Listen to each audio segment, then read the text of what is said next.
तो हेलो दोस्तों, एक बार फिर से स्वागत है हमारी यूट्यूब चैनल गुरु एजुकेशन एकेडमी में। तो आज हमारा फाउंडेशन क्लास का दूसरा चैप्टर चालू होने वाला। दूसरा चैप्टर तो नहीं, दूसरी क्लास है हमारी आज फाउंडेशन कोर्स की आईटी कॉपर ट्रेड के लिए। तो आपका ज़्यादा समय ना लेते हुए चलते हैं वीडियो की ओर। और आपने अगर अभी तक चैनल को सब्सक्राइब नहीं किया तो चैनल को कर लीजिए सब्सक्राइब और बेल आइकन को प्रेस कर लीजिए। और वीडियो अगर पसंद आए तो वीडियो को लाइक ज़रूर करिए, ठीक है। चलिए, आपने कहाँ तक कर लिया था हमने।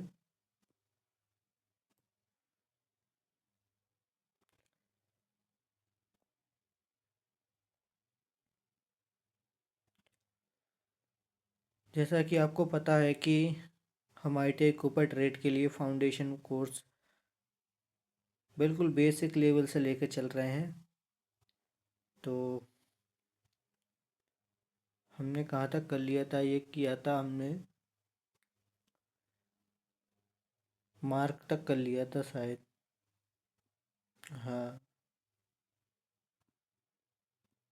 मॉडर्न एज हो गया था हमारा। मॉडर्न एज के बाद एनिक मार्क हो गया था हमारा। यहाँ से आते हैं।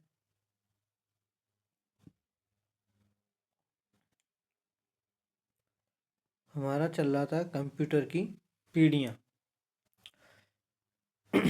इसके बारे में पढ़ेंगे हम आज। कंप्यूटर की पीढ़ियों के बारे में पढ़ेंगे।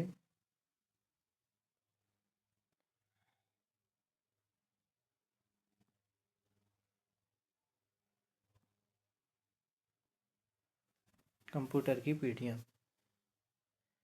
तो चलिए चलते हैं। क्या है, क्या लिखा है, क्या है हमारे लिए लिखा गया है कि द्वितीय विश्व युद्ध के दौरान कंप्यूटर द्वितीय विश्व युद्ध के दौरान कंप्यूटर का विकास तेजी से हुआ और कंप्यूटर के क्रमिक विकास से अलग अलग पांच का चरणों में बांटा गया है, जैसे कंप्यूटर की पीढ़ियाँ या जनरेशन कहते हैं, ठीक है। देखो, द्वितीय विश्व युद्ध जब हो रहा था तब कंप्यूटर का विकास बहुत तेज़ी गति से हुआ है, क्योंकि कंप्यूटर के द्वारा हमने अगली कक्षा में पढ़ा था कि कंप्यूटर के द्वारा मिलिट्री के कोडों को तोड़ने के लिए कंप्यूटर का बहुत उपयोग किया जा रहा था उस समय। तो उसी टाइम पीरियड का समय है जब द्वितीय विश्व युद्ध था। उसी समय पर कंप्यूटर का विकास बहुत जोरों पर चल रहा था, ठीक है। यहाँ से देखते हैं, जिस तरह मानव विभिन्न पीढ़ियों में सोच, फैशन, सभ्यता का विकास हुआ, उसी तरह कंप्यूटर की विभिन्न पीढ़ियों में अलग अलग मुख्य पुर्जा तकनीकी या टेक्नोलॉजी का विकास हुआ। विभिन्न जटिल समस्याओं को समाधानों को नए आविष्कारों सुगम कर दिया और नए कंप्यूटर सस्ते बनने लगे, ठीक है। तो देखो क्या हुआ, जैसे जैसे मान के चलो, जैसे जैसे मानव जो वृद्धि कर रहा है, विकास कर रहा है, कि पहले भाई अगर हम चीज़ सोचे तो कहते हैं, हमने पुरानी किताबों में पढ़ा है कि मानव पहले चार पैरों से चलता था, लेकिन अब दो पैरों से चलने लगा। पहले कपड़े नहीं पहनता था, वो पत्ते लपेट के रहता था, ठीक है। अब कपड़े पहनने लगे और आधुनिक होने लगा। उसी तरह से ही कंप्यूटर का भी से विकास हुआ है कि पहले कुछ और था, अब कुछ और हुआ है, ठीक है। पहले वैक्यूम ट्यूब, पहले तो ऐसा था कि अवेकस में तो एक मान वो अवेकस जो आपने देखा है कि उसमें एक स्लेट नुमा संरचना रहती थी, उसमें जो मोती जो होते उनको अंदर डाल दिया जाता और उनसे गणना की जाती थी, ठीक है। लेकिन धीरे धीरे वैक्यूम ट्यूब का आविष्कार हुआ, वैक्यूम ट्यूब आने लगे, उनसे यांत्रिक गणना होने लगी, धीरे धीरे सबका विकास हुआ। तो इसी क्रम में ऐसे ही ऐसा रहता है कि जो कंप्यूटर है ना, कंप्यूटर में भी ऐसे ही चलता रहा और नए नए आविष्कारों की वजह से ये थोड़े सस्ते भी हुए और सुगम भी हुए, ठीक है। कंप्यूटर के क्रमशः पीढ़ियों के पाँच पाँच पीढ़ियों में बांटा गया कंप्यूटर के विकास को निम्न पांच पीढ़ियों में विभक्त किया गया। नंबर एक आता है प्रथम पीढ़ी यानी फर्स्ट जनरेशन, 1900 फर्स्ट जनरेशन जो है आपकी 1940 से 1956 तक की है। 1956, ठीक है, ये आपकी फर्स्ट जनरेशन है। प्रथम पीढ़ी के कंप्यूटर का आकार बहुत बड़ा था, इसलिए इलेक्ट्रॉनिक बल्ब वैक्यूम ट्यूब का प्रयोग किया जाता था। इस पीढ़ी का प्रथम कंप्यूटर एनिक था, electronic numerical integrator and calculator था। पहली पीढ़ी के निम्न कंप्यूटर अस्तित्व में आए। निम्नलिखित कंप्यूटर अस्तित्व में आए, कौन कौन से आए? एक तो एनिक ही था, ये एनिक, ये पहली पीढ़ी का पहला इलेक्ट्रॉनिक कंप्यूटर था, जिसे 1946 में जेपी एड तथा जेडब्ल्यू मुचली ने अमेरिका के पेनवल्निया पेलवर्निया विश्वविद्यालय में बनाया था। यह कंप्यूटर अपने पहले के कंप्यूटर से, ये जो कंप्यूटर बना, यानी कंप्यूटर जो बना अपने पहले के कंप्यूटरों से बहुत तेज था। मतलब उस समय की बात चल रही, यानी कि अभी के समय की बात नहीं चल, जो अभी करंट में समय चल रहा उसकी बात नहीं, जो पहले के कंप्यूटरों से, जब ये बना उस समय के कंप्यूटर से बहुत आधुनिक था। ठीक है, यह 5,000 जोड़े तथा 350 गुणा की प्रक्रिया 1 सेकंड में पूर्ण कर लेता था। इसमें 18,000 वैक्यूम ट्यूब, 10,000 कैपिटल और 60,000 स्विचों का प्रयोग किया गया था। यह दो कार गैरेज जितनी जगह घेरता था। कौन सा कंप्यूटर है ये? एनिक कंप्यूटर, ठीक है। 150 वॉट बिजली की आवश्यकता होती थी। इसका वजन लगभग 27 टन था। इसमें इसे पानी से ठंडा करने की आवश्यकता होती थी। इसमें कोई मेमोरी सिस्टम नहीं था। तो भाई देख लो क्या है कि इसमें मेमोरी नहीं थी। प्रथम एनिक जो कंप्यूटर था, एनिक कंप्यूटर है ना, इसमें क्या है ना, मेमोरी नहीं है। इस कंप्यूटर में मेमोरी का अभाव है। मेमोरी का अभाव है। इसी क्रम में दूसरा कंप्यूटर है अपना, दूसरा आता है EDSAC, ठीक है, electronic daily storage automatic computer. अब देखो इसमें दिख रहा है कि स्टोरेज है, तो डेली का स्टोरेज है, इसमें स्टोरेज आ जाएगा। यह कंप्यूटर MB विकी ने 1949 में कैम्ब्रिज विश्वविद्यालय में बनाया था। ठीक है, इसको क्या बनाया था? कैम्ब्रिज विश्वविद्यालय। एड्स एडी सैक कह सकते हैं इसको, एडी सैक, ठीक है। फिर आता है तीसरे नंबर पे अपना एडीवैक। एडवैक कह सकते हैं, एडीवैक कह सकते हैं, ठीक है। एडवैक इलेक्ट्रॉनिक डिस डिस्क्रीट वेरिएबल ऑटोमेटिक कंप्यूटर। यह 1950 में पेंसिल्वेनिया विश्वविद्यालय में बनाया गया था। फिर आता आपका चौथे नंबर का आता है एलियो। तो ये लॉइन इलेक्ट्रॉनिक ऑफिस, यह पहला वास्तविक कंप्यूटर था जिसे 1951 में MB विकीस ने बनाया था। फिर आता है यूनिक्स, यूनिवैक है, यूनिक्स नहीं है। यूनिवैक कंप्यूटर आता है आपका।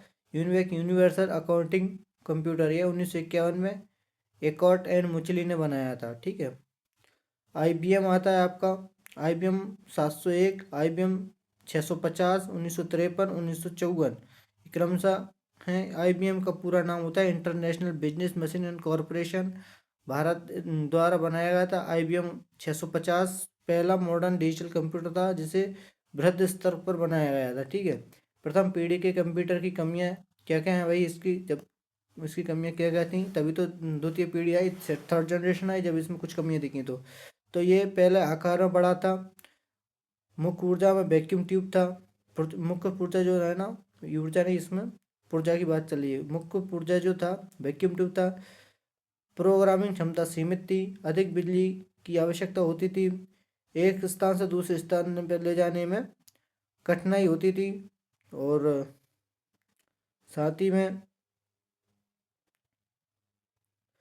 रख रखाव मरम्मत में परेशानी होती थी। और मुख्य संग्रहण पुर्जा मैग्नेटिक ड्रम था, ठीक है, ये था। नेक्स्ट अधिक मात्रा में ऊष्मा निष्पादन का कारण कंडीशनिंग की आवश्यकता होती भाई। ज़्यादा क्या ना, ये हीटिंग ज़्यादा करता था तो इसे एयर कंडीशन की आवश्यकता ज़्यादा रहती थी। ठीक है। व्यावसायिक उत्पादन एवं कठिन में व्यावसायिक उत्पादन कठिन था और महंगा था, क्योंकि भाई उस टाइम उस समय का अगर अपन देखा जाए तो बहुत महंगा था, क्योंकि सामान अवेलेबल नहीं रहते थे इसलिए। अब आता है आपका द्वितीय पीढ़ी। द्वितीय पीढ़ी है सेकंड जनरेशन। सेकंड जनरेशन 1948 में नोबेल पुरस्कार विजेता, सेकंड जनरेशन में है ना, 1948 में नोबेल पुरस्कार विजेता जॉन वार्डिन या बटलर एच बेटन एवं विलियम सिल्के ने मिलकर ट्रांजेक्शन का आविष्कार किया। कौन कौन ने किया देखो भाई। एक तो भाई जॉन, कहाँ गया, जॉन वार्डिन और बटलर एच बेटन, विलियम सिल्के, ये तीनों ने मिलकर क्या किया, ट्रांजेक्शन का आविष्कार किया। तो भाई इनको याद रखना, क्योंकि ये क्वेश्चन पूछे जाते हैं एग्जाम में। एक तो जॉन बाल्ट्रीन और बेटनन और विलियम सिल्के, इन्होंने क्या ट्रांजेक्शन का आविष्कार किया, कब किया, 1948 में किया। इसको एक बार नहीं तो दो बार देखो कि भाई 1948 में नोबेल पुरस्कार विजेता जॉन बाल्ट्रीन, बटलर एच बेटन और विलियम सल्के ने ट्रांजेक्शन का आविष्कार किया।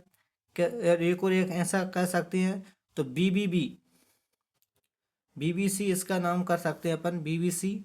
और या जैसे B4 B B C, BBC कहता कह सकते हैं, या फिर BBCS कर लो आप, BBCS कर लो। BBC तो ठीक ठाक है, BBCS कर लीजिए, BBS कर लो। तो आ जाता है B4 वांड्रीन, B4 पैटर्न और B4 सिल्के।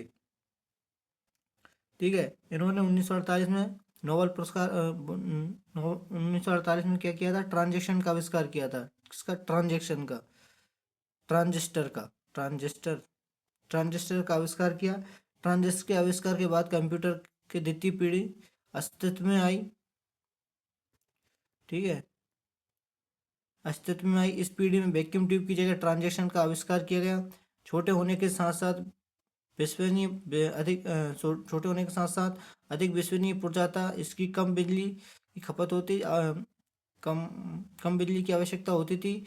ये कम ऊष्मा की खपत करते थे, गति में तेज, आकार में छोटे एवं अधिक शक्तिशाली होने के बावजूद अभी भी ये महंगे थे। ठीक है। देखो भाई, माना कि इनमें क्या था कि आकार में छोटे हो गए, कम ऊर्जा की खपत हो रही है, ऊष्मा भी कम कम खपत हो रही है, लेकिन बात ये थी कि इतनी शक्तिशाली होने के बावजूद भी अभी ये महंगे थे, उस समय महंगे थे। ठीक है। इन्हें खरीदने की क्षमता केवल बड़ी संस्थाओं को होती थी, मतलब सब कंपनियों को। उदाहरण के लिए IBM, इनका ये द्वितीय पीढ़ी के कंप्यूटरों के नाम है भाई। IBM 1620, IBM 1410, UNIVAC 1108, CDC 1604। ठीक है। और CDC 3600, ये द्वितीय पीढ़ी के कंप्यूटर। द्वितीय पीढ़ी के कंप्यूटर के लाभ और हानियों के बारे में देख लेते हैं अपन। द्वितीय पीढ़ी के लाभ और हानियाँ, लाभ देखते हैं सबसे पहले। ये पहली पीढ़ी की तुलना में अधिक आकार में छोटे थे, ज़्यादा विश्वसनीय थे, कम ऊष्मा की खपत करते थे। ठीक है। इनमें गणना के समय मिलियन सेकंड माइक्रो सेकंड तक कर दिया गया। ठीक है। इन्होंने गणना के समय को क्या कर दिया, मिलियन सेकंड और माइक्रो सेकंड में एक स्थान से दूसरे स्थान पर ले जा सकते थे। उच्च स्तरीय भाषा, बेसिक, फोर्टन, एंगोल, ये आदि प्रयोग में ली जाती थी। संग्रहण प्रोजेक्ट के रूप में मैग्नेटिक कोर, मेमोरी, टैब और डिस्क आदि काम में लिया गया। अब इसकी कुछ हानियाँ भी थी। तो हानियाँ क्या क्या थी भाई, तो हानियाँ देखिए। वातानुकूल की आवश्यकता होती थी। देखो, वातानुकूल की आवश्यकता तो आपको उसमें भी होती थी प्रथम पीढ़ी के में, लेकिन यहाँ पे भी होती है। प्रथम पीढ़ी के अलावा यहाँ पर भी होती है द्वितीय पीढ़ी में। वातानुकूल की आवश्यकता होती थी। व्यावसायिक उत्पादन कठिन और महंगा था, ये भी कंप्यूटर कठिन और महंगा था, ये प्रथम पीढ़ी का भी था। बार बार मरम्मत की आवश्यकता होती थी। ठीक है, ये तो रही आपकी ये हानियाँ। लाभ आपको बताई दिए। इसके बाद आते हैं तृतीय पीढ़ी, थर्ड जनरेशन। ये कब से शुरू हुई थी? तो थर्ड जनरेशन आपका टाइम है, लिखा है 1964, 1964 से 1971, 1971। ठीक है, तो इलेक्ट्रॉनिक्स तकनीकी की तरक्की के साथ माइक्रो इलेक्ट्रॉनिक तकनीकी का आविष्कार हुआ। इसमें बहुत सारे इलेक्ट्रॉनिक सर्किट को बहुत छोटी सी सिलिकॉन की सतह पर, जैसे चिप के नाम से जाना जाता है, एकीकृत किया गया। अब इसको आप समझ लो, आप जब बात चल रही है चिप की और इलेक्ट्रॉनिक की बात चल रही है तो क्या हो सकता है यहाँ पर? तो भाई आईसी की बात चल रही है यहाँ पर, आईसी। क्या? तो तृतीय पीढ़ी में क्या आ गया भाई आपके पास? आईसी। ठीक है, आईसी आ गया। इस नई तकनीकी परिपथ को देखो यहाँ पे लिखेगी, इस नई तकनीकी को एक परिपथ, एकीकृत परिपथ, इंटीग्रेटेड सर्किट आईसी मापते हैं, कापते हैं नहीं, ये मापते हैं। तृतीय पीढ़ी के कंप्यूटर का आधार आईसी थी। आईसी का आविष्कार 1958 में जॉक किल्वी ने किया था। ठीक है, किसने? 1958 जॉक किल्वी ने किया था। ठीक है, उदाहरण के लिए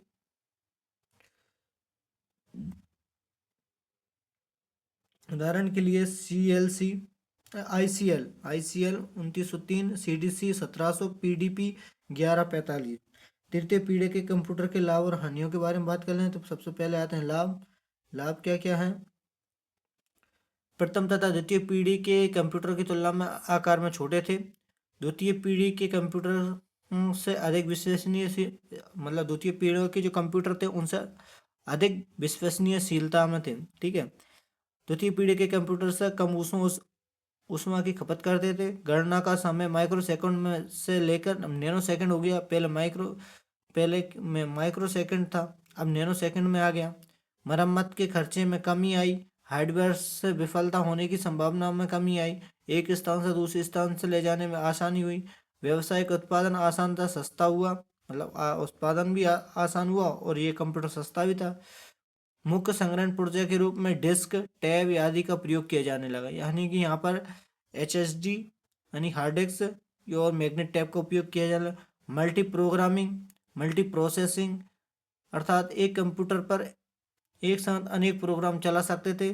प्रोग्राम को कई प्रोसेसरों द्वारा चलाना और चलाने जाना संभव था। ठीक है, कुछ यहाँ पे लिखने में कुछ मिस्टेकें हो गई हैं, लेकिन मैं बोल रहा हूँ उससे समझ लीजिए।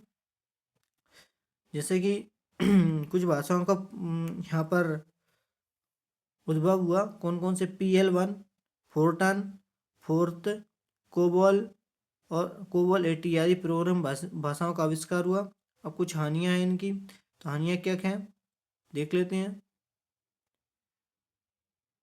हानियों में आता है आपका, कई स्थितियों में एयर कंडीशन की आवश्यकता रहती थी। भाई एयर कंडीशन की आवश्यकता तो आपकी प्रथम पीढ़ी में भी थी, द्वितीय में भी थी और तृतीय में भी थी। और अभी मेरे ख्याल से अभी भी, जैसे चतुर्थ पीढ़ी और पांचवी पीढ़ी भले ही चल रही है, लेकिन अभी भी एयर कंडीशन की आवश्यकता तो अभी भी है। ठीक है, जो हैवी टास्किंग करते हैं अच्छे अच्छे कंप्यूटर हीटिंग होने लगते हैं। वही हीटिंग का मतलब वहाँ पर है, वहाँ ज़्यादा होते थे, अभी कम हो रहा है, लेकिन अभी ऐसा है कि चलो नॉर्मल है, चल जाते हैं। अब आता है आपका चतुर्थी पीढ़ी के कंप्यूटर। इस पीढ़ी के कंप्यूटर का समय सन 1971 से लेकर 1980 तक माना जाता है। आज भी इस पीढ़ी के कंप्यूटर का भरपूर उपयोग किया जा रहा है। मतलब चतुर्थी पीढ़ी के जो कंप्यूटर थे इनका उपयोग आज भी किया जा रहा है। इनमें केवल एक सिलिकॉन चिप पर कंप्यूटर के एकीकृत परिपथ को लगाया जाता है, जिसमें जैसे क्या कहते हैं, माइक्रो प्रोसेसर कहते हैं, कहा जाता है। वास्तव में very large scale integrated circuit यानी VLS very large scale integrated circuit, जिसमें एक माइक्रोचिप हजारों लाखों ट्रांजेक्शनों का जमा होता है। ऐसे कंप्यूटर जिन्हें माइक्रो प्रोसेसर चिप का इस्तेमाल किया जाता है उन्हें क्या बोलते हैं? Micro computer. उनको क्या बोलते हैं? माइक्रो कंप्यूटर कहा जाता है। किसको? जिनमें बहुत सारे चिपों का उपयोग किया जाए, छोटे छोटे इनका ट्रांजेक्शनों का, तो उसे माइक्रो कंप्यूटर कहते हैं। ठीक है, नेक्स्ट आता है आपका चतुर्थी पीढ़ी के लाभ और हानियों के बारे में बात कर लें। सबसे पहले लाभ देखते हैं। ये कंप्यूटर आकार में बहुत छोटे थे, कम बिजली खाते थे। ये समय ये सामान्य ताप पर भी कार्य कर सकते, कम ऊष्मा की खपत होती थी। ठीक है, मूल्य कम होने के कारण छोटे दुकानदार इन्हें खरीद सकते थे। इन पर कार्य करना सरल और कम खर्चीला था। ठीक है, अधिकांश स्थिति में एयर कंडीशन की आवश्यकता नहीं होती थी। भाई अभी भी बहुत कम होती है, होती तो है लेकिन बहुत कम होती है। संग्रहण ऊर्जा यानी कि स्टोरेज डिवाइस के रूप में सेमीकंडक्टर कार्ड, हार्ड डिस्क और 10 MB क्षमता की मुख्य मेमोरी का प्रयोग किया जाने लगा था। ठीक है, अब कुछ बाईस के लाभ हुए तो कुछ हानियां भी हैं। हानियां क्या क्या थी भाई? हानियां है इसकी, हानियां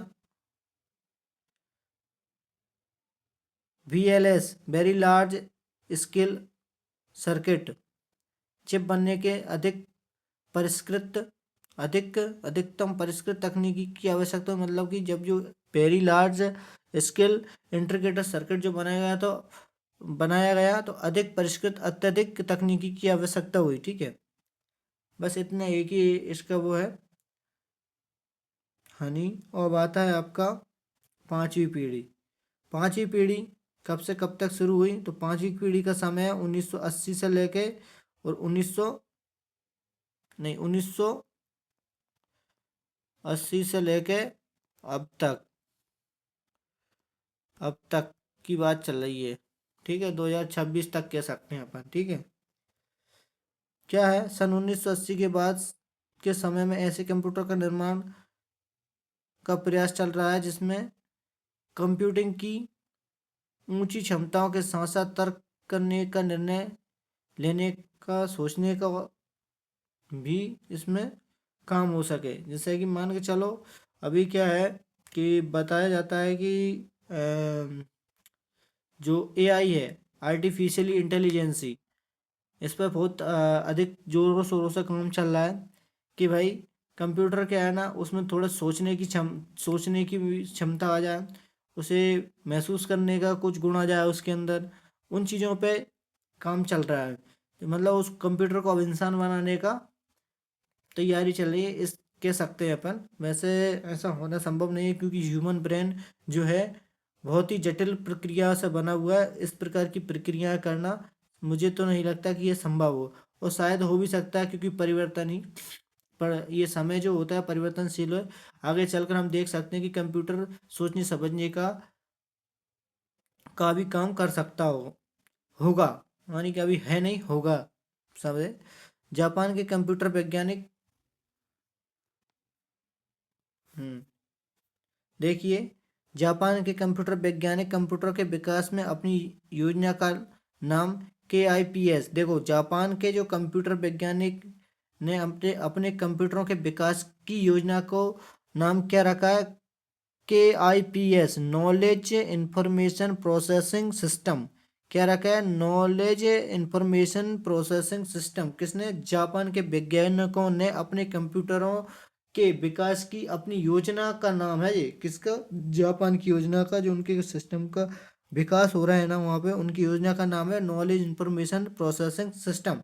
यह माना गया है कि इन कंप्यूटरों में 10 अरब तार्किक अनुदेश यानी लॉजिक इंस्ट्रक्शन प्रति सेकंड होनी चाहिए। इसके लिए उन्होंने 50 पैसे के सिक्के के बारे में 50 पैसे के सिक्के के बराबर, 50 पैसे जो होता है ना, अठन्नी के सिक्के के बराबर चिप बना ली है जिसमें 40 लाख पुस्तकों के बराबर जानकारी संग्रहित की जा सके।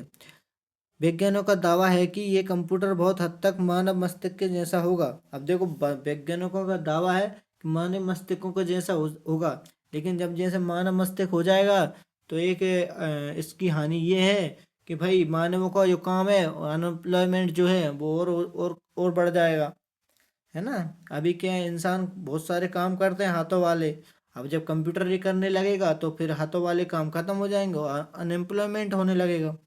ठीक है, तो इसकी एक हानि है, वैसे उसके लाभ बहुत सारे हैं, लेकिन किसी भी चीज़ का हमें देखना चाहिए कि कोई भी चीज़ जो होती है, अगर वो कुछ लाभ दे रही है तो उसका कुछ हानियाँ भी हो रही हैं उसकी, तो हमें दोनों तरफ से सोचना चाहिए। ठीक है, और आगे चलते हैं अपन। हालांकि अभी तक ऐसे कंप्यूटर बनाने में सफलता नहीं मिली है, परंतु कुछ ऐसे कंप्यूटर अस्तित्व में आ गए हैं जिन्होंने चौथी पीढ़ी के कंप्यूटर की तुलना में अति उच्च क्षमता है।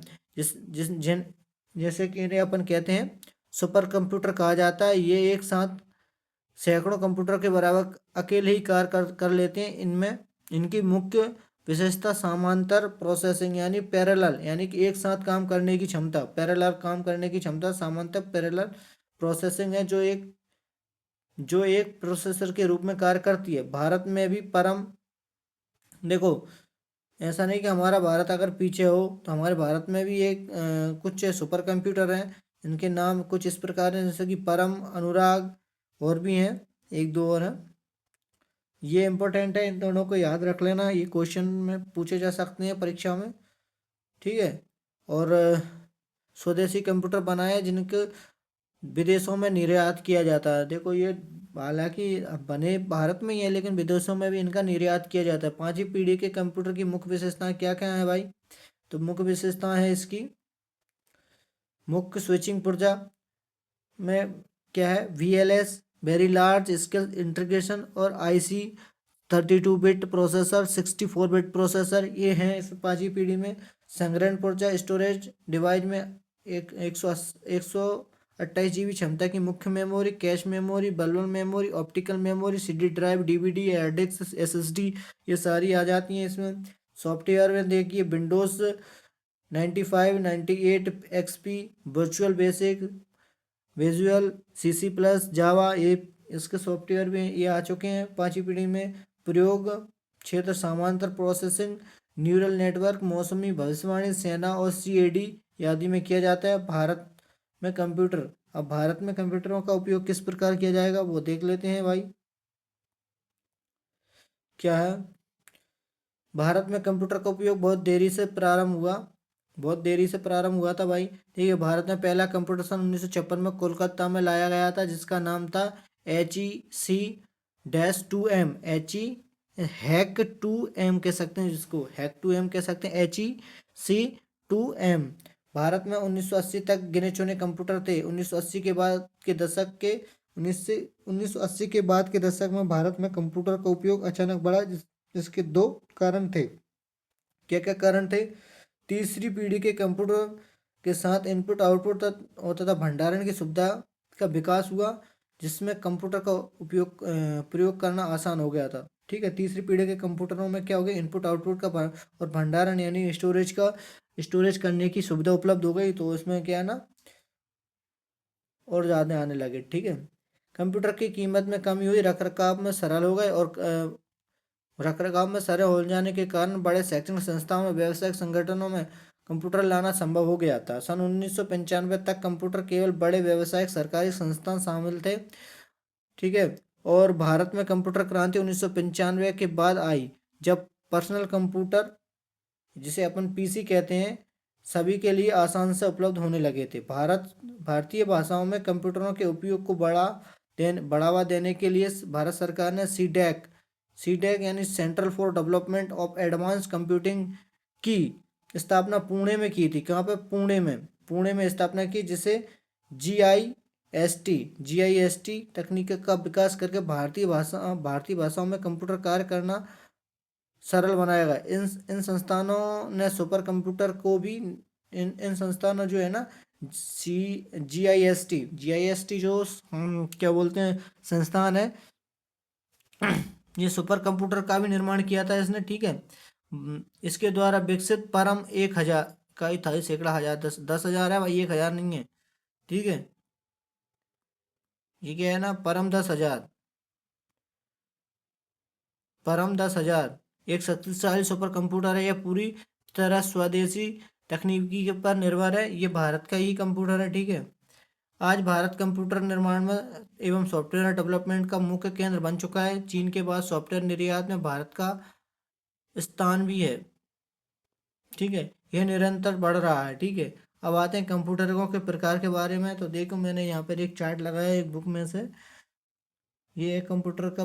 देखो कंप्यूटर को तीन भागों में बांटा गया है। पहला भाग जो है आपका वो है, ये है कंप्यूटर। इसको आकार और क्षमता के आधार पर बांटा गया है, फिर उद्देश्य के आधार पर बांटा गया, फिर इसके बाद में इसका अभिकल्पन और अनुप्रयोग के आधार पर। देखो आकार और क्षमता के आधार पर micro computer, mini computer, main frame और सुपर कंप्यूटर, ये चार भाग हैं। किसके आधार पर? आकार और क्षमता के आधार पर। उद्देश्य के आधार पर सामान्य उद्देश्य कंप्यूटर और इसके बाद में विशिष्ट उद्देश्य कंप्यूटर, ठीक है, ये दो हैं। इसके बाद में परिकल्पना अनुप्रयोग के आधार पर एनालॉग, डिजिटल और हाइब्रिड। एनालॉग और डिजिटल का मिक्स्ड जो मिलाकर जो बनता है उसे कहते हैं हाइब्रिड, ठीक है। अब आते हैं माइक्रो कंप्यूटर। सबसे पहले आता है अपना माइक्रो कंप्यूटर।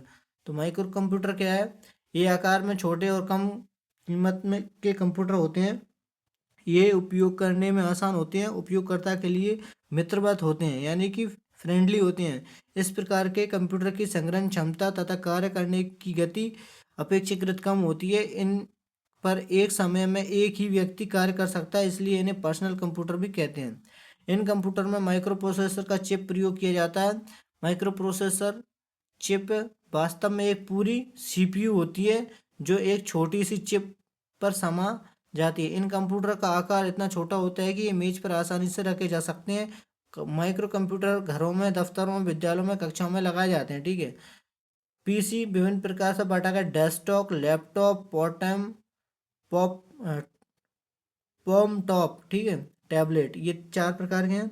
आते हैं सबसे पहले डेस्कटॉप के ऊपर। डेस्कटॉप कंप्यूटर, कंप्यूटर के डेस्कटॉप कंप्यूटर वे कंप्यूटर होते हैं जिन्हें टेबल पर रखा कर चलाया जाता है। टेबल पर रखकर जो चलाए जाते हैं उनको डेस्कटॉप कंप्यूटर कहते हैं। अब आता है आपको लैपटॉप और notebook computer.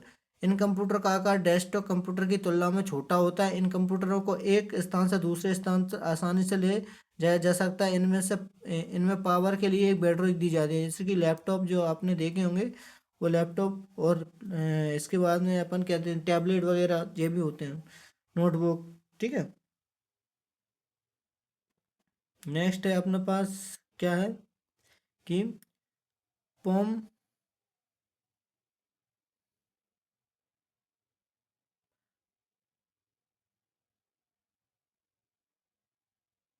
Plum top computer जो है ना, ये कंप्यूटर लैपटॉप से भी छोटा होता है। इसे हथेली में रखकर चलाया जा सकता है। इसकी कार्य करने की क्षमता लैपटॉप से थोड़ी कम होती है। मान के चलो इसे कह सकते हैं अपन मोबाइल फ़ोन के जैसा है ये चीज़ तो, ठीक है। चौथा आता है आपका टैबलेट कंप्यूटर। ये बहुत ही छोटे कंप्यूटर होते हैं। ये मोबाइल से थोड़े बड़े होते हैं, ठीक है। ये कंप्यूटर स्क्रीन टच होते हैं, ठीक है। आपने देखा होगा टैबलेट है ना, उसी के बारे में बात चल रही है। नेक्स्ट आता है इनकी सीमाएं। एक एक समय में एक ही व्यक्ति कार्य कर सकते हैं, ठीक है।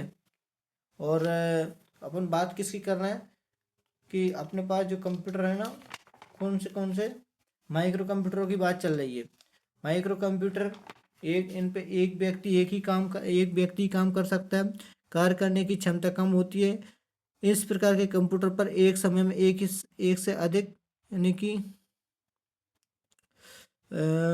104 व्यक्ति कार्य कर सकते हैं। एक सेकंड, इसको देखना पड़ेगा ये कहाँ से आ गया।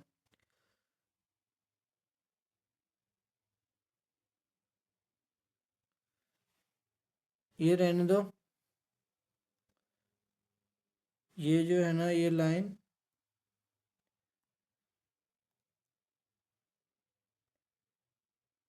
यहाँ से लो।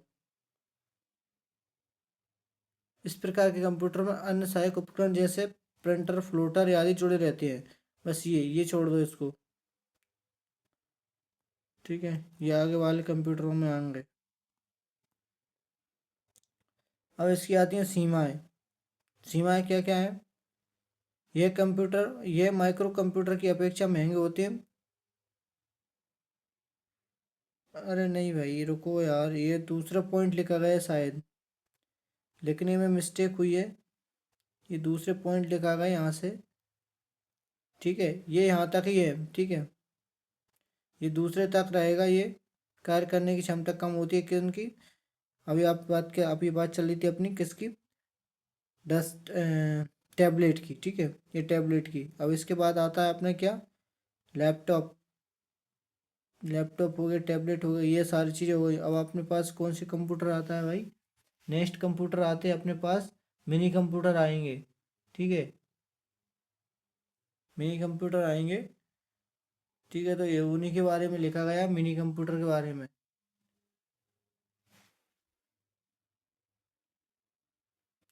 तो मिनी कंप्यूटर लिख लेते हैं यहाँ पे अपन। ये है मिनी कंप्यूटर के बारे में है ये सारी ना, ये पूरा यहाँ से यहाँ तक मिनी मिनी कंप्यूटर। ठीक है, मिनी कंप्यूटर के बारे में बात चल रही है यहाँ से। इस प्रकार के कंप्यूटर चलते हैं। इस प्रकार के कंप्यूटर पर एक समय पर एक से अधिक, यानी मिनी कंप्यूटर जो होते हैं उन पर एक से चार व्यक्ति तक कार्य कर सकते हैं। इस प्रकार के कंप्यूटर से अन्य सहायक उपकरण जैसे कि प्रिंटर, प्लॉटर आदि जुड़े रहते हैं। इनकी सीमाएं क्या क्या हैं। ये माइक्रो कंप्यूटर की अपेक्षा महंगे होते हैं। इसमें इसका आंतरिक परिपथ यानी कि इंटरकेट सर्किट जटिल होता है। मेन फ्रेम कंप्यूटर, अब आता है मेन फ्रेम कंप्यूटर आता है आपके पास। ठीक है, ये दूसरा पॉइंट चालू हो गया यहाँ से मेन फ्रेम कंप्यूटर से। ठीक है, इसका आकार माइक्रो कंप्यूटर और मिनी कंप्यूटर से बड़ा होता है। इस प्रकार के कंप्यूटर की संग्रहण क्षमता, कार्य करने की क्षमता अधिक होती है। ठीक है, ये क्या होते हैं जो आप बताऊँ कि इनमें माइक्रो कंप्यूटर हुआ और मिनी कंप्यूटर हुआ। माइक्रो कंप्यूटर और मिनी कंप्यूटर से भी इनकी कार्य करने की क्षमता जो होती है मेन फ्रेम कंप्यूटर की अधिक होती है। ये पूर्व कंप्यूटर की अपेक्षा अधिक जटिल समस्याओं का समाधान कर सकते हैं। इन पर एक साथ सैकड़ों व्यक्ति कार्य कर सकते हैं। इन कंप्यूटर को एयर कंडीशन की आवश्यकता होती है। इनके तापमान नियंत्रण करने के लिए। ठीक है, इन कंप्यूटर का मूल्य बहुत अधिक होता है, यानी महंगे होते हैं। इनका उपयोग प्राय रेलवे आरक्षण, इसके बाद में इंश्योरेंस कंपनी, रिसर्च संगठन, बड़ी औद्योगिक इकाइयों में किया जाता है। अब इनकी कुछ सीमाएं भी हैं। मेन फ्रेम कंप्यूटर की बात चल रही है भाई, मेन फ्रेम कंप्यूटर, इनकी कुछ सीमाएं हैं। क्या क्या है सीमाएं, सीमाएं ये अधिक महंगे होते हैं। विशेष व्यक्ति व वातानुकूल प्रयोगशाला या कक्षा की आवश्यकता होती है। ये सुपर कंप्यूटर जैसे होते हैं। अब बात नहीं, सुपर कंप्यूटर जैसे नहीं होते। ये पोर्शन दूसरा हैगा। यहाँ से आता है आपका सुपर कंप्यूटर। ठीक है, ये आपका लग गया यहाँ से सुपर कंप्यूटर। मेन फ्रेम के बाद आता है आपका सुपर कंप्यूटर। सुपर कंप्यूटर के बारे में बात करते हैं यहाँ पे। ये कंप्यूटर आकार में बड़े होते हैं। इनका कार्य करने की गति और अन्य कंप्यूटर की अपेक्षा सर्वाधिक होती है। उच्च संग्रहण क्षमता वाले कंप्यूटर होते हैं। इनमें समांतरण प्रोसेसिंग यानी पैरेलल प्रोसेसिंग की क्षमता होती है। इसमें किसी भी गणना को अलग अलग चरणों में करने की बजाय एक साथ ही किया जाता है। अधिक जटिल गणनाएं और उच्च कोटि की शुद्धता वाली गणनाएं सुपर कंप्यूटर से ही संभव है। इनका मुख्यतः उपयोग वैज्ञानिक शोधन प्रयोगशाला, मौसम भविष्यवाणी, आंतरिक शोधन प्रयोगशाला में किया जाता है भाई। ठीक है, सुपर कंप्यूटर का उपयोग कहाँ कहाँ किया जाता है। एक तो आपका कहाँ पे, ये देखिए आप, बताया है हमने। एक कहाँ पे किया जाएगा, वैज्ञानिक शोध में। इसके बाद में प्रयोगशाला में, मौसम विज्ञान, भविष्यवाणी और अंतरिक्ष यानों में। ठीक है, इन सुपर कंप्यूटरों का उपयोग किया जाता है। ठीक है, सुपर कंप्यूटर, भारत का पहला super computer C DAC Pune में निर्मित किया गया था। कहाँ पे, पुणे में निर्मित किया गया। भारत का पहला सुपर कंप्यूटर है सी डैक, जो कि कहाँ पर निर्मित किया गया, पुणे में निर्मित किया गया। भारत का पहला सुपर कंप्यूटर कौन है, सी डैक, जो कि पुणे में निर्मित किया गया, जिसका नाम है भाई परम, जिसका नाम है परम। इसका विकसित रूप है, परम 10,000 भी तैयार किया गया। ठीक है। सुपर कंप्यूटर को अन्य उदाहरण है सीरेक्स, सी रैक, सीरेस, Cyrix 3, Control Data Corporation, full form है इसकी साइबर 205, एटा सिस्टम, एटा। ये आपके सुपर कंप्यूटर हैं। अन्य सुपर कंप्यूटरों के नाम है भाई, इनको याद रख लेना। अब उद्देश्य के आधार पर कंप्यूटरों की बात कर रहे हैं। सामान्य उद्देश्य के लिए, तो सामान्य उद्देश्य के लिए कंप्यूटर है आपके पास। सामान्य उद्देश्य के लिए ये बहुउद्देशीय एवं सभी उद्देश्यों की पूर्ति करने वाले कंप्यूटर होते हैं। इसका उपयोग सभी क्षेत्रों जैसे गणितीय गणना, व्यावसायिक क्षेत्र, संश्लेषणात्मक क्षेत्र व ग्राफिकल आदि में किया जाता है। सभी पर्सनल कंप्यूटर यानी कि पीसी इसी प्रकार के कंप्यूटर हैं जिनका मूल स्वरूप तो समान है, परंतु क्या है, विभिन्न सॉफ्टवेयर का उपयोग करके उनसे कई उद्देश्यों की प्राप्ति की जाती है। देखो भाई, सीधी सीधी इस लाइन का सीधी सीधा मतलब ये है कि भाई ये देखते तो पर्सनल कंप्यूटर की तरह, डेस्कटॉप की तरह दिखते तो हैं, लेकिन इनमें सॉफ्टवेयर, विभिन्न प्रकार के सॉफ्टवेयर का उपयोग करके ये विशिष्ट कामों के लिए उपयोगी हो जाते हैं। ठीक है। अब इनपे क्या है कि इनका सीपीयू सीपीयू सीडीपी नहीं है, वो सीपीयू है भाई।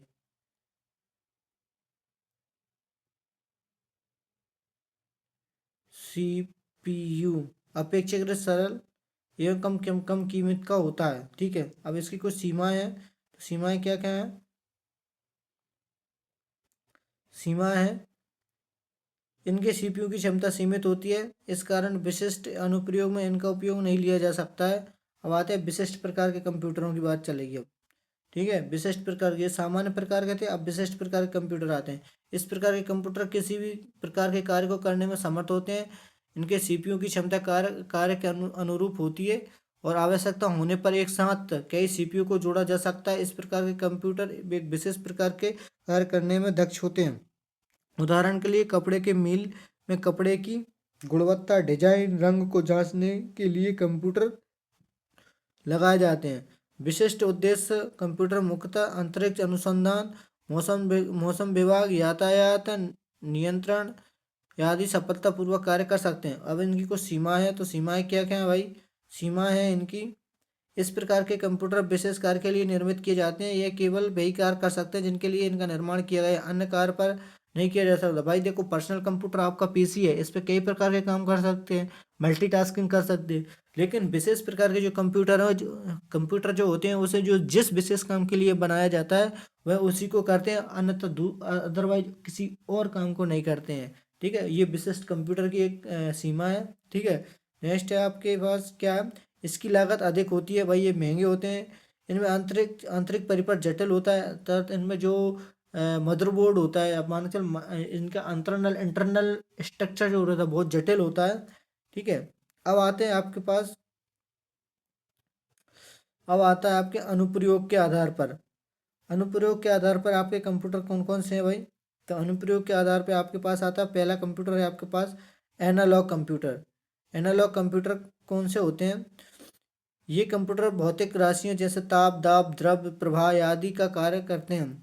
ये कंप्यूटर गिनने की बजाय मापन का कार्य करते हैं। इसका प्रयोग वहाँ किया जाता है जहाँ पर ताप, दाब, धारा, विद्युत विभव लगातार मापन होता है। इनका उपयोग इंजीनियरिंग, वैज्ञानिक क्षेत्र में आदि में किया जाता है, क्योंकि मात्राओं के रूप की गणना करने का कार्य अधिक होता है। इस प्रकार के कंप्यूटर प्रोसेसिंग का ज्ञान होना आवश्यक नहीं होता है।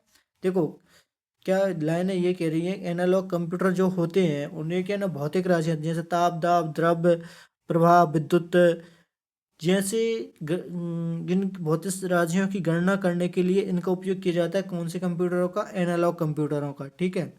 इन कंप्यूटरों के इन कंप्यूटरों में क्या प्रोग्रामिंग करने का ज्ञान जो होता है ना, वह आवश्यक नहीं होता है। जैसे नहीं आती है आपको, तो कोई इसमें कोई वो ज़रूरी नहीं है इसमें कि प्रोग्रामिंग आए तभी आप एनालॉग कंप्यूटर को चला सकते हैं। ठीक है। और ये ताप, दाब, द्रव्य, जैसे भौतिक राशियों के लिए इनका उपयोग किया जाता है। ठीक है।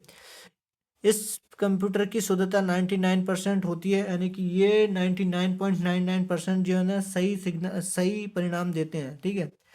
एनालॉग सिग्नल सदैव सतत प्रकार के होते हैं, ये डिजिटल सिग्नल असतत प्रकार के होते हैं। देखो एक अंतर यहाँ पे दिख जाएगा आपको कि एनालॉग जो सिग्नल होते हैं कि भाई देखो एनालॉग सिग्नल सदैव सतत प्रकार के होते हैं और डिजिटल सिग्नल असतत असतत होते हैं, यानी कि डिजिटल असतत होते हैं और एनालॉग सतत होते हैं।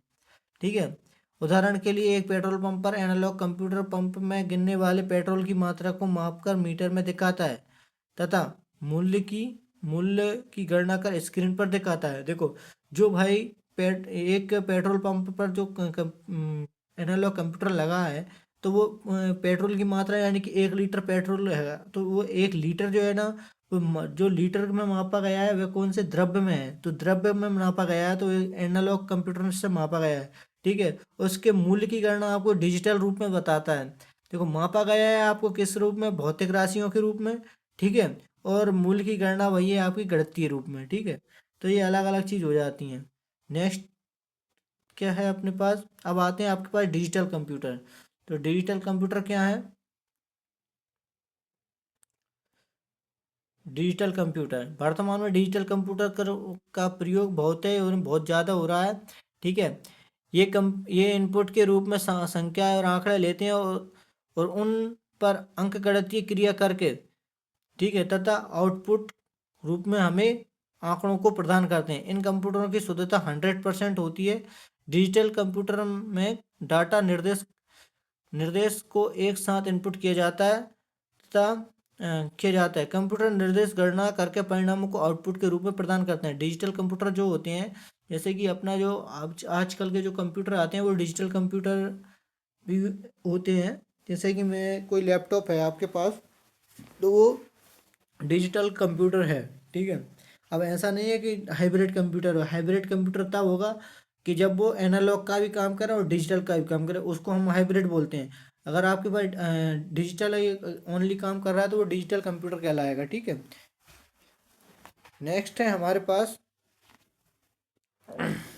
आप ने दूसरी लाइन पे क्या कह रहा है, इस प्रकार के कंप्यूटरों पर कार्य करने के लिए प्रोग्राम का अच्छा ज्ञान होना आवश्यक होता है। अब देखो कोई कोई अगर प्रोग्रामिंग करना चाहता है तो इसके लिए डिजिटल कंप्यूटर में प्रोग्रामिंग आना बहुत आवश्यक होता है। जैसे कि जावा स्क्रिप्ट हुई, इसके बाद आपकी सीसी हुई, सीसी+ हुई, पाइथन हुई, ये आपकी कुछ प्रोग्रामिंग लैंग्वेज हैं। ठीक है। अब नेक्स्ट आता है आपके पास hybrid computer. Hybrid computer hybrid computer में एनालॉग कंप्यूटर तथा डिजिटल कंप्यूटर के दोनों के गुण जो होते हैं समावेश होते हैं। हाइब्रिड कंप्यूटर में डाटा को एनालॉग से डिजिटल में और डिजिटल से एनालॉग में परिवर्तित किया जाता है। हाइब्रिड कंप्यूटर में लगातार परिवर्तन होने वाले डाटा को इनपुट के रूप में ग्रहण करके डिजिटल डाटा में परिवर्तित किया जाता है, परिणाम प्राप्त किए जाते हैं। ठीक है। डिजिटल प्रोसेसिंग तेज तथा शत प्रतिशत सही होता है। हाइब्रिड कंप्यूटर में प्रोग्राम कंप्यूटर की मेमोरी में संग्रहित होता है। देखो हाइब्रिड कंप्यूटर जो जैसे मान के चलो एक कंप्यूटर है आपके पास, जैसे पेट्रोल पंप पे जो कंप्यूटर लगे रहते हैं वहाँ पे हाइब्रिड ही होते हैं। वो क्या है ना, आपको कुछ सिग्नल जो होते हैं ना जैसे कि भौतिक राशियाँ और डिजिटल की राशियाँ जो होती हैं, डिजिटल नंबर, वो दोनों एक साथ प्रस्तुत करते हैं। तो वहाँ पे क्या हाइब्रिड कंप्यूटर लगे रहते हैं। अतः प्रोग्राम यहाँ पे क्या लिखा गया है, इसमें क्या डेटा संग्रहण करने की क्षमता होती है यानी स्टोरेज होता है इसमें इसमें हाइब्रिड कंप्यूटर में। और अतः प्रोग्रामिंग का ज्ञान होना अति आवश्यक नहीं है। अच्छा, हाइब्रिड कंप्यूटर का एक ऐसा भी है कि इसमें ग्राफिकल होता है, ये ग्राफिकल होता है तो इसमें प्रोग्रामिंग आना कोई ज़्यादा आवश्यक नहीं है। वैसे आना तो चाहिए लेकिन इतना अत्यधिक आवश्यकता नहीं होती इसमें। हाइब्रिड कंप्यूटर का उपयोग अस्पतालों में किया जाता है जहाँ किसी रोगी के लक्षण, विभिन्न प्रकार की जांच है, तापमान, रक्तचाप आदि को एनालॉग सिग्नल के रूप में कंप्यूटर ग्रहण करता है, उसे डिजिटल सिग्नल में बदलकर परिणाम प्रदर्शित करता है, जैसे यूज़र आसानी से पढ़कर समझ सकता है। इस कंप्यूटर का हार्डवेयर जटिल होता है, ये कंप्यूटर प्राय महंगे होते हैं। देखो बात यह है, भौतिक राशियां जो होती हैं, ताप, दाब, द्रव्य, गैस, इनका मापन करने के बाद उसे डिजिटल रूप में अपन को प्रस्तुत करना एक हाइब्रिड कंप्यूटर की विशेषता होती है। इसको हाइब्रिड कंप्यूटर कहते हैं। जैसे कि मान के चलो मेरे पास 1 किलो किलो या लीटर में ले लेते हैं, द्रव्य लीटर लीटर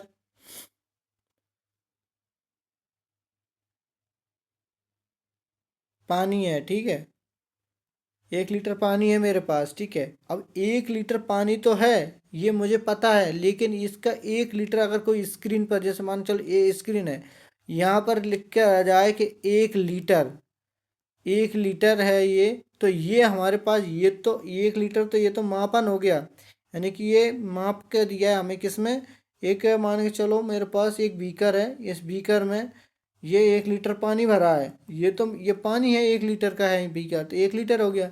लेकिन वही चीज़ मुझे यहाँ पर दिखा दे कि ये 1 लीटर है, तो ये दोनों का मिश्रण, इसका और इसका दोनों का मिश्रण क्या कहलाएगा, हाइब्रिड कंप्यूटर कहलाएगा, ठीक है। इन दोनों का मिश्रण क्या कहलाएगा, हाइब्रिड कंप्यूटर कहलाएगा। अब इनके कुछ लाभ भी हैं। लाभ क्या क्या हैं,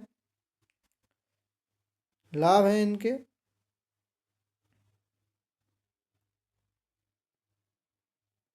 लाभ, गति, स्पीड, कंप्यूटर की कार्य करने की गति बहुत अधिक होती है। जटिल से जटिल गणना कुछ सेकंड में हल कर देते हैं। एक पर्सनल कंप्यूटर अंकगणितीय अरबों गणना 1 सेकंड में ही कर सकता है। किसी कंप्यूटर की गति MIPS में नापते हैं, किसमें, MIPS में। देखो इन चीज़ों के क्वेश्चन जो होते हैं, मैंने कुछ करवा रखे हैं और आगे भी करवाऊंगा। MIPS मिलियन इंस्ट्रक्शन पर सेकंड में मापते हैं, किसमें, मिलियन पर सेकंड, यानी किसमें, हाइब्रिड कंप्यूटर की जो स्पीड होती है, गति होती है, उसे MIPS में नापते हैं, ठीक है। विश्वसनीयता, का, कंप्यूटर 100% परिणाम देने वाली मशीन है। कंप्यूटर केवल उन निर्देशों पर गणना कर सकता है जो कि उसे प्रदान किए गए हैं। यदि उसे निर्देश दिए गए हैं तो परिणाम 100% सही होगा। सही सही अगर निर्देश दिए गए हैं तो परिणाम भी 100% सही होगा, किंतु अगर निर्देश ही सही नहीं दिए गए तो परिणाम भी सही नहीं मिलेगा। यह सिद्धांत GIGO पर आधारित है, और GIGO का फुल फॉर्म है गार्बेज इन और गार्बेज आउट। GIGO का फुल फॉर्म होता है गार्बेज इन और गार्बेज आउट के नाम से जाना जाता है, ठीक है। नंबर 3 आता है विविधता। विविधता आती है आपके पास। विविधता में होता है, कंप्यूटर एक ऐसी मशीन है जो विविध समस्याओं का समाधान करने में सक्षम है। कंप्यूटर उपयोग कंप्यूटर का उपयोग विभिन्न क्षेत्रों में किया जाता है, जबकि कोई मशीन सीमित क्षेत्र में कार्य कर सकती है। जैसे मान चलो कोई मशीन है, मान के चलो कोई भी मशीन है, मान के चलो मेरे पास ट्रैक्टर है, तो ट्रैक्टर खेतों में ही काम कर सकता है, ढोने का काम कर सकता है, ठीक है। लेकिन कंप्यूटर का है, वो ट्रैक्टर जो बनाया गया है वो कंप्यूटर से ही बनाया गया है, तो ट्रैक्टर को वहाँ भी खेती में भी काम करेगा कंप्यूटर, और आपको और दूसरे सेक्टर में भी काम करेगा।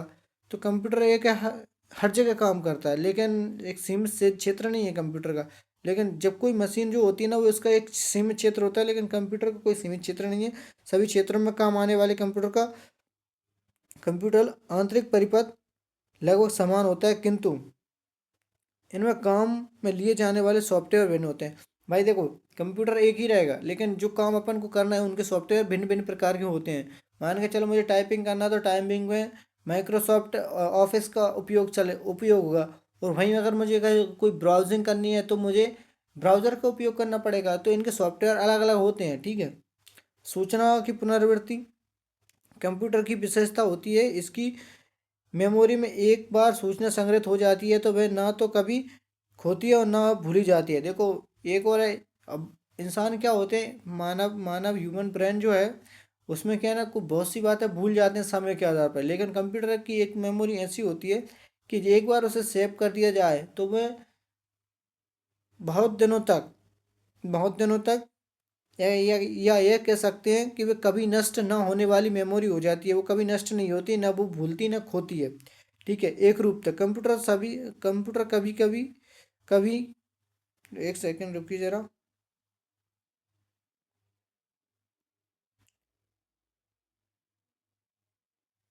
हाँ, एक रूपता। कंप्यूटर भी काम से कभी थकता नहीं है।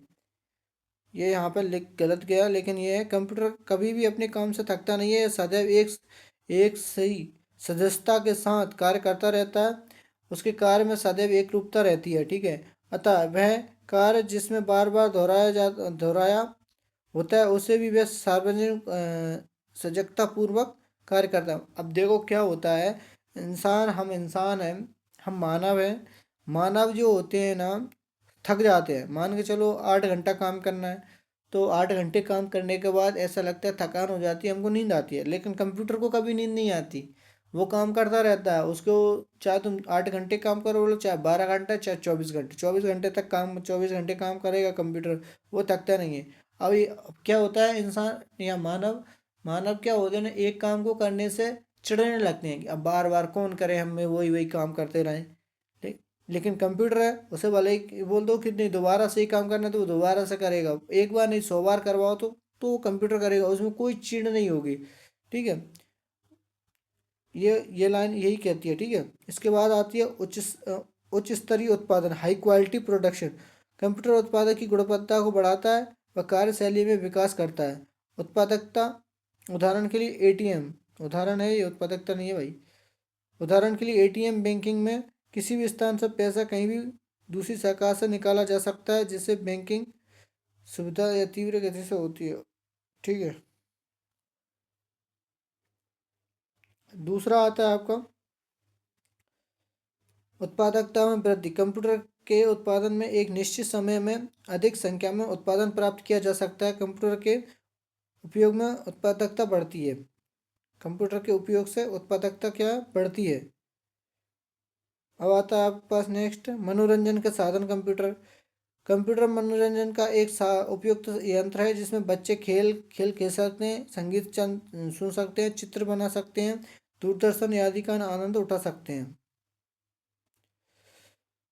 शिक्षा के क्षेत्र में कंप्यूटर में ऐसे कई प्रोग्राम उपलब्ध हैं जिसमें छात्र अपने विभिन्न विषयों का अध्ययन कर सकते हैं।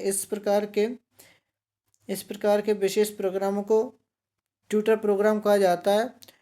यह प्रोग्राम विषय सामग्री को सरल व स्वयं समझने योग्य रूप से प्रस्तुत होते हैं।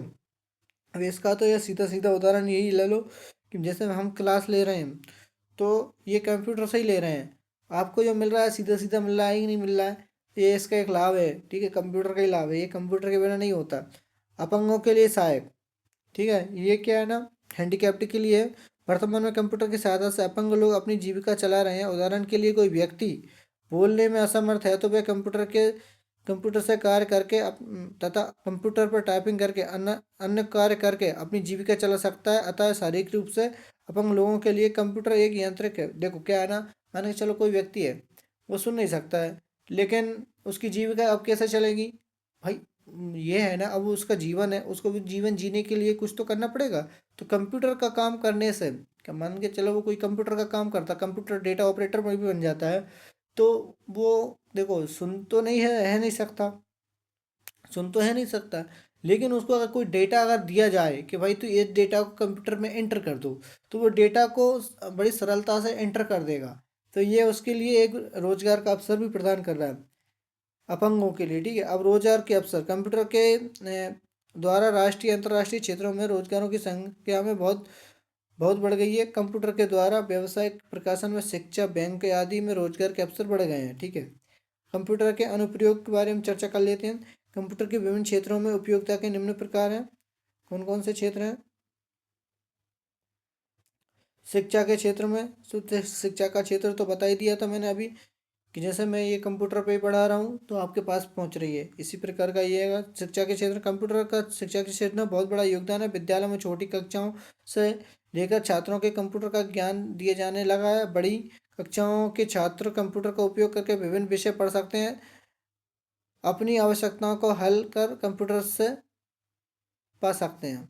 ठीक है, कंप्यूटर का उपयोग व्यापार व्यवसाय में किया जा रहा है। ग्राहकों के कच्चे माल का रिकॉर्ड, स्टाफ की जानकारी, कर्मचारियों के वेतन बिल आदि का काम कंप्यूटर से किया जा रहा है, जिससे